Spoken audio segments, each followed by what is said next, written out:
Hi friends, ఈరోజు ఆడదాని మనసు కథనం గురించి తెలుసుకుందాం. ఆఫీస్ నుంచి ఇంటికి వచ్చి బట్టలు మార్చుకుంటూ ఉండగానే అన్నపూర్ణ ఆ శుభవార్త నా చెవిన వేసింది. నిజంగానా అన్నాను సంతోషంతో ఉక్కిరి బిక్కిరి అవుతూ. అవును, ఆవిడ ఈ ఊరు బంధువుల పెళ్ళికి వచ్చారట. మీరు వచ్చిన వెంటనే ఓసారి అక్కడికి రమ్మన్నారు అంటూ కళ్యాణ మండపం అడ్రస్ చెప్పింది పూర్ణ.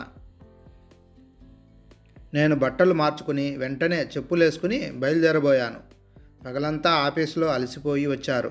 కాస్త వేడివేడి టిఫిన్ చేసి కాఫీ తాగి వెళ్ళండి అంది అన్నపూర్ణ. ఎలాగూ కళ్యాణ మండపానికేగా వెళ్తున్నాను, అక్కడ తినేస్తానులే. అంతటి వర్ధమాన రచయిత్రి మన ఊరు వచ్చి నన్ను గుర్తుపెట్టుకొని ఫోన్ చేసింది అంటే ఎంతటి అదృష్టం. నేను చెప్పానా ఆవిడ చాలా విశాల హృదయం గల రచయిత్రి అని అన్నాను బయటకు నడవబోతూ. అన్నపూర్ణ నా చేయి పట్టుకొని ఆపింది. ప్లీజ్, కనీసం 2 ఇడ్లీలు తిని వెళ్ళండి, వేడివేడిగా ఉన్నాయి. మీరన్నంత గొప్పతనం నాకు ఆవిడ మాటల్లో కనిపించలేదు. ఏం, ఎందుకని? నుదురు చిట్లిస్తూ అడిగాను. ఫోన్ చేసి హలో అన్నంతనే మీ వారున్నారా అని అడిగింది. లేరు, ఇంకా రాలేదు అన్నాను. వచ్చాక నేను ఈ ఊరు పెళ్ళికి వచ్చాను, వచ్చి కలవమని చెప్పండి అంది ఆవిడ. నేను ఇంకా ఆవిడ కథల గురించి నా అభిప్రాయం చెప్పబోతుంటే, మీ అభిప్రాయం హాయిగా కార్డు మీద రాసి పంపండి, నా అడ్రస్ మీ వారికి తెలుసు, ఇప్పటికే ₹2 వదిలాయి అని పెట్టేసింది. అందుకని పెళ్ళి హడావిడి కదా, అందుకని అలా చేసిందేమోనని పాజిటివ్గా ఆలోచించవచ్చు కదా. అంతటి సీనియర్ రచయిత్రి నన్ను గుర్తుపెట్టుకొని ఫోన్ చేస్తే వెళ్ళొద్దనడం ఏం బాగలేదు. మీ ఆడాళ్ళకి పేరు తెచ్చుకుంటున్న మరో ఆడదంటే అసూయ, కుళ్ళు అన్నాను చిరాగ్గా మొహం పెట్టి. ప్రతిదీ పాజిటివ్గా ఆలోచించబట్టే జీవితం ఎన్ని బుప్పిలు కడుతున్నా తెలియడం లేదు.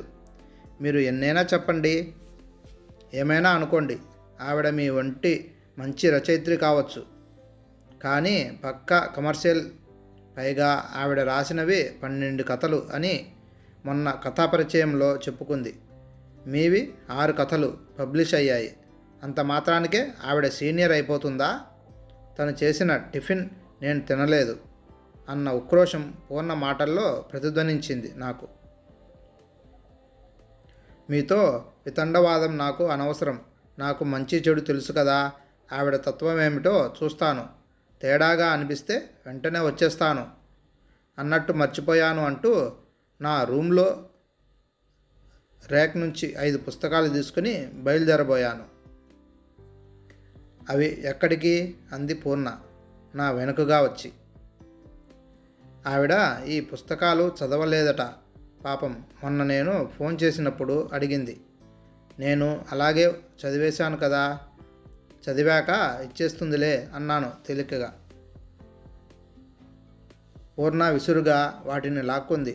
చూడండి, కావలిస్తే మీరు వెళ్ళి ఆవిడను చూసిరండి. ఇవి ఆవిడకి ఇవ్వడానికి మాత్రం నేను ఒప్పుకోను. బహుమతి విలువ మీకు తెలియకపోవచ్చు, నాకు తెలుసు. వెళ్ళండి, పాపం ఆవిడ మీకోసం కళ్యాణ మండపం దగ్గర వేచి ఉంటుంది అంది రాబోయే నవ్వును బలవంతంగా ఆపుకుంటూ. పూర్ణ అనుమతి ఇచ్చినందుకు సంతోషిస్తూ సైకిల్ ముందుకు ఉరికించాను. కళ్యాణ మండపంలోకి వచ్చి ఆమె గురించి అడిగాను. 5 నిమిషాల్లో వస్తాను అని ఆమె కబురు పంపింది. పెళ్లి ముహూర్తం అర్ధరాత్రి దాటాక అని ఫ్లెక్సీలో చూశాను. అయితే భోజనాల ఏర్పాట్లు జరుగుతున్నట్లు ఒకవైపు నుంచి వస్తున్న కమ్మని వాసనలు వస్తున్నాయి. అప్రయత్నంగా నా చేయి పొట్టను తడిమింది. సరిగా ఆమె అప్పుడు వచ్చింది, వెనకాల ఒక 10 మంది ఆడవాళ్ళతో. ఆమె అంటే నాకంటే పెద్దావిడే, కనీసం 10 ఏళ్ళైనా నాకన్నా పెద్దదై ఉంటుంది. కానీ ప్రస్తుతం నేనే ఆవిడ కన్నా 10 ఏళ్ళు పెద్దగా కనిపిస్తాను అనిపించింది ఆమె అలంకరణ ముందు. ఆమె వెనకాలే వచ్చిన వారందరికీ నన్ను పరిచయం చేసింది. ఈ ఊర్లో కథా రచయిత అంటే ఈయన ఒకరి పేరు వినిపిస్తుందట. ఎందుకో ఆ పరిచయంలో నాకెందుకో వెటకారం కల్పించింది. అంటే ఒక్కడు హీరో మహేష్ బాబు అన్న మాట వెనకాల ఉన్న ఒక ఆవిడ అంది కిసుక్కున నవ్వి. మీ మొహం, ఆయన పేరు అర్జున్ తెలుసా అంది రచయిత్రి. వావ్, అయితే నిజంగా మహేష్ బాబే అంది మరో ఆవిడ. ఏమిటి సార్, మీ సాటి రచయిత్రి మీ ఊరు వచ్చి మిమ్మల్ని ప్రత్యేకంగా గుర్తుపెట్టుకొని ఫోన్ చేస్తే మీ జ్ఞాపకంగా ఏ బహుమతో తీసుకురాకుండా ఉత్త చేతులతో వచ్చేసారా అంది మొదటి ఆవిడ. చా, నోరు ముయ్యవే, నన్ను చూడాలని కంగారులో వచ్చేస్తుంటారు అన్నట్లు ఆయన నాకు ఎలా పరిచయమో మీకు చెప్పనేలేదు కదూ. విజయవాడలో ఓ సాహితీ సంస్థ కథల పోటీ నిర్వహించింది. దాంట్లో నాకు ద్వితీయ బహుమతి వచ్చింది, ఆయనకు ప్రథమ బహుమతి వచ్చింది. ఆ ఫంక్షన్కి ఆయన ఎందుకో రాలేకపోయారు. నేను దానిని ఆయనకు బదులుగా స్టేజ్ మీద అందుకుని ఫోటో తీయించుకుని కొరియర్లో భద్రంగా ఆయనకు పంపాను. అప్పటి నుంచి అందరిలాగే ఆయన కూడా అభిమాని అయిపోయారు. నా కథ పడిన వెంటనే పత్రిక కొని చదివి మొదటిసారి అభినందనలు ఫోన్ ద్వారా తెలియజేసేది ఆయనే. అలా జరిగింది మా పరిచయం. మీరంతా పదండే, నేను వచ్చేస్తున్నాను అని వారందరినీ పంపేసి భోజనాల ఏర్పాట్లు అన్నీ నాకు అప్పగించారు. వాటిని మధ్యలోనే వదిలేసి వచ్చాను. అన్నట్లు అర్జున్ గారు, నాకు ఈ ఊరు అంతగా తెలియదు. మీకు అభ్యంతరం లేకపోతే 300 రూపాయలు ఖరీదులో ఏదైనా ఒక గిఫ్ట్ మీకు నచ్చింది తెచ్చిపెట్టగలరా అడిగింది. అలాగే, తప్పకుండా అన్నాను. సారీ, పాపం మీరు నాతో మాట్లాడాలని వస్తే మీకు పని అప్పగిస్తున్నాను, ఏమీ అనుకోరుగా. సరే కానీ మీ దగ్గర 500 నోటుకు చిల్లర ఉందా అడిగింది. పర్వాలేదు, నేను తెచ్చాక ఇద్దరు కానీ మేడం అనేసి ఆమె సమాధానం కోసం చూడకుండా బయటకు వచ్చేశాను. ప్రజెంటేషన్ కొన్ని అందంగా తయారు చేయించి మళ్ళీ కళ్యాణ మండపానికి వచ్చాను. ఇందాక రచయిత్రి వెనకాల వచ్చిన ఇద్దరు నన్ను చూస్తూనే దాన్ని అందుకుని, థ్యాంక్స్ అండి, మీరు మా ఆంటీ రాసిన కథలన్నీ చదివారా అంది.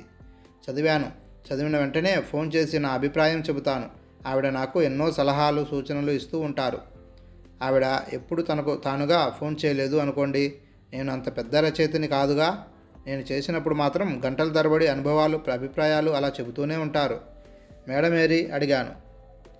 మగపెళ్లి వారం భోజనాలు చేస్తున్నారు, వారికి కావలసినవన్నీ దగ్గరుండి చూస్తోంది. దీని ఖరీదెంత?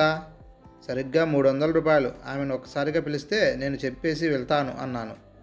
సారీ అండి, తను చాలా బిజీగా ఉంది. మీరు ఎలాగూ ఫోన్లో మాట్లాడతారుగా, మీరు ఏమీ అనుకోకపోతే మేము లోపలికి వెళ్తాము. పెళ్లి కూతుర్ను అలంకరించాలి అంది ఒక ఆవిడ. అలాగే, నేను వచ్చి వెళ్ళానని చెప్పండి అని వెనుదిరిగాను.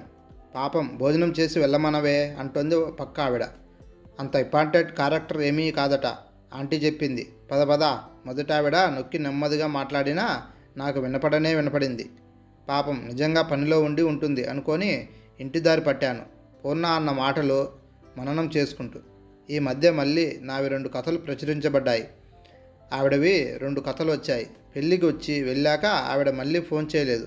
కథలు చదివి నేను ఆమెకు ఫోన్ చేశాను. ఎన్నిసార్లు ఫోన్ చేసినా ఒకటే సమాధానం, తర్వాత ఫోన్ చేయండి అని. చాలాసార్లు గమనించిన మీదట అన్నపూర్ణ విసుక్కుంది. ఆవిడకు మీతో మాట్లాడడం ఇష్టం లేనట్టుంది. ఎందుకు అంతగా తాపత్రయపడతారు? మళ్ళీ ఫోన్ బిల్లు ఎక్కువైతే మాత్రం నన్ను కేకలేస్తారు. నాకు నిజమే అనిపించింది. అయినా చివరిసారిగా ప్రయత్నిద్దామని ఫోన్ చేశాను. ఈసారి ఆవిడ ఫోన్ ఎత్తింది. ఏంటి మేడం, ఈ మధ్య ఎన్నోసార్లు ఫోన్ చేశాను తెలుసా అన్నాను నవ్వుతూ. ఎవరు చేయమన్నారు మిమ్మల్ని? ఊహించని ఆ ప్రశ్నకు హతాశుడైనయ్యాను. చెప్పండి, నేను చేయమన్నానా? అయినా మీతో మాట్లాడేది ప్రస్తుతం ఏమీ లేదు. ఒకసారి మీ శ్రీమతికి ఫోన్ ఇస్తారా? నేను ఇంకా షాక్ నుంచి పూర్తిగా తేరుకోలేదు. మిమ్మల్నే మాట్లాడకుండా మౌనంగా ఉంటే బిల్లు పెరిగిపోయేది మీకే అంది తాపీగా. నేను పూర్ణని పిలిచి ఫోన్ తనకిస్తూ, ఆవిడ నీతో మాట్లాడుతుందట. హాల్లోకి వచ్చేశాను. నా మనసంతా అదోలా అయిపోయింది. సహజంగా సున్నిత మనస్కుడైన నేను ఆమె తిరస్కార భావంతో చాలా మదనపడసాగాను. ఆమె పూర్ణతో ఏం మాట్లాడిందో వినాలన్న ఉత్సాహం కూడా నాలో చచ్చిపోయింది. ఆమెతో మాట్లాడాక పూర్ణ నా దగ్గరికి వచ్చింది. పూర్ణ వచ్చి సోఫాలో నా పక్కన కూర్చోగానే ఆమె ముఖం చూడలేనన్నట్లు తన ఒడిలో తలపెట్టుకొని పడుకున్నాను. ఆమె ఏం మాట్లాడిందో అడగరా? నాకు వినాలనే ఉత్సాహం చచ్చిపోయింది. ఎందుకని అంది పూర్ణ నా జుట్టులోకి వేలు పోనిచ్చి. ఎందుకో ఆవిడ పద్ధతి నాకు నచ్చలేదు. నా వరకు ఆమెతో నేనేమీ తప్పుగా ప్రవర్తించలేదు. మరి ఆవిడ అలా ఎందుకు మాట్లాడిందో తెలియలేదు అన్నాను అయోమయంగా. పిచ్చి శ్రీవారు అంటూ నా ముక్కు బట్టి ఊపి అంది పూర్ణ. జలసి, ఆడదానికి స్వతసిద్ధంగా ఉండే అసూయ. ఈ మధ్య పడిన మీ కథలు ఆవిడ కథల కంటే ఎంతో బాగున్నాయి. అది ఆవిడ భరించలేకపోతోంది. చెప్పానుగా ఆవిడ పక్కా కమర్షియల్ అని. ఆవిడకు మనుషులను బాగా వాడుకోవడం వచ్చు. ఆ అవసరం తీరాక నిర్మోహమాటంగా తీసి పాడేయడమూ వచ్చు. మీ రచయితలకు ఎంతసేపు పొగడ్తలు కావాలి. ఆమె కథల వరకు మీ పొగడ్తలు వింటోంది. మీ కథలకు పనికిమాలిన సూచనలు ఇస్తోంది. పైగా మీరు ఎప్పుడు ఫోన్ చేసినా గంటల తరబడి మాట్లాడే ఆవిడ హఠాత్తుకు మీతో మాట్లాడాల్సింది ఏమీ లేదు అంది. అంటే మీ ఉన్నతిని భరించలేక అనుకుంటున్నాను. ఆడది మగాడికి ముఖం చాటేస్తోంది అంటే మీ వల్ల నాకు తెలియకుండా ఏమైనా ఆర్థిక సహాయం పొంది ఉండాలి. తన మాటల ప్రవాహంలో ఉన్న నేను ఉలిక్కిపడిన విషయం గమనించకుండా వెల్లిగల తిరిగాను. అలాంటిదేమీ లేదు అన్నాను. నేను ఆమెకు 300 రూపాయలు గిఫ్ట్ ఇచ్చిన విషయం కానీ దాని తాలూకు మనీ ఆమె నాకు బాకీ ఉందని కానీ పూర్ణ నేను చెప్పలేదు. పోన్లేండి, ఒకవేళ నిజంగా అలాంటిది ఉన్నా ఈ పూటతో ఆ దరిద్రం వదిలిపోయినట్టే. ఎందుకని? ఆవిడ నాతో ఏం మాట్లాడిందో తెలుసా? విని మీరు బాధపడను అని నాకు మాట ఇవ్వండి. నిస్సందేహంగా ఒట్టు వేశాను. అనుక్షణం నా రచనల గురించి ఆలోచించే నా భార్య కన్నా నాకు ఏదీ ఎక్కువ కాదు. పూర్ణ చెప్పసాగింది. మీ రచనలు నిజానికి ఏమీ బాగుండవట. అలా మీతో డైరెక్ట్గా చెప్పలేక ఏవేవో సూచనలు చేస్తుందట. వాళ్ళ ఆయనకు తన మీద అనుమానమట. ఆ ఊరు పెళ్ళికి వెళ్ళి వచ్చినప్పటి నుంచి అతని ఫోన్లు నీకు ఎక్కువైపోయావేమిటి అని అడిగాడట. అందుకని ఇక మీదట మీ వారిని ఫోన్ చేయొద్దని చెప్పండి. నాకు చేయాలనిపిస్తే నేనే చేస్తాను అని చెప్పింది. నేను మ్రాన్పడిపోయాను. నిజమా అన్నాను.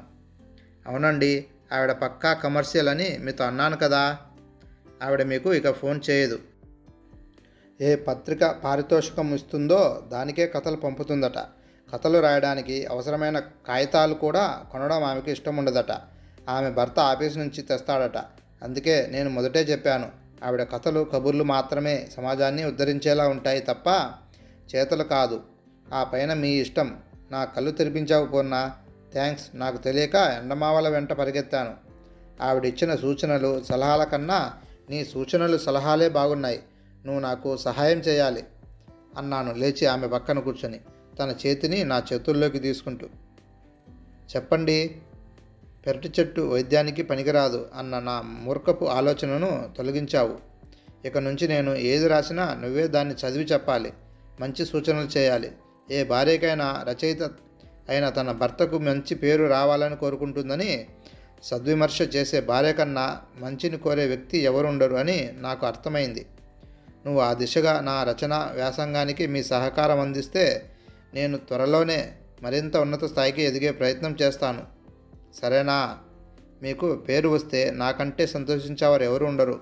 తప్పకుండా నా వంతు సహకారం అందిస్తాను అంది. వెంటనే లేచి ఫోన్ డైరీతో ఆమె దగ్గరగా వచ్చి ఆమె చూస్తుండగా ఆ కమర్షియల్ రచయిత్రి పేరు, ఫోన్ నెంబరు కనబడనంతగా గోల్డెన్తో కొట్టేశాను. ఇక నుంచి నేను పూర్ణోదయ అనే పేరుతో కథలు రాస్తాను. నీకు అంగీకారమేనా అని అడిగాను. అంగీకారమే అంది పూర్ణ మనోహరంగా నవ్వుతూ. హాయ్ ఫ్రెండ్స్, ఈ కథ మీకు నచ్చినట్లయితే please like and subscribe friends.